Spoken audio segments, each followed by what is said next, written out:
Assalamualaikum warahmatullahi wabarakatuh. Oke, sobat teknik pendingin.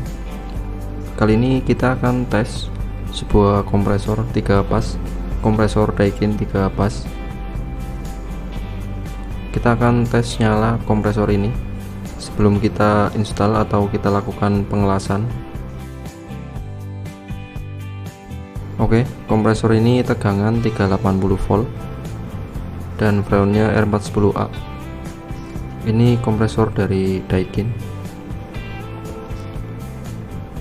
Kita akan tes nyala kompresor ini sebelum kita install dan sebelum dilakukan pengelasan untuk memastikan kondisi kompresor ini tidak bermasalah, dan wajib kita pastikan terlebih dahulu, karena jika kompresor bermasalah masih garansi dan bisa kita tukar.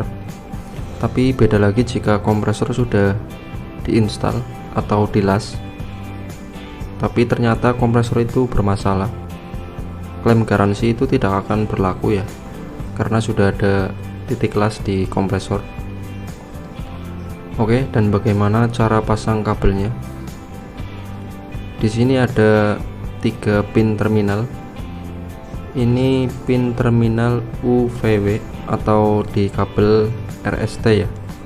U adalah R, V adalah S, dan W adalah T ya. Untuk lebih jelasnya bisa dilihat di cover penutupnya,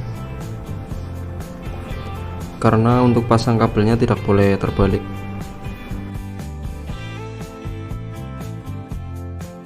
Oke, jadi ini pin terminal U, V, W. Oke, sobat teknik pendingin, langsung saja kita tes kompresor ini. Ini AC Daikin 5 PK ya. Oke, di sini ampere kompresor 4,1 ampere, masih bagus.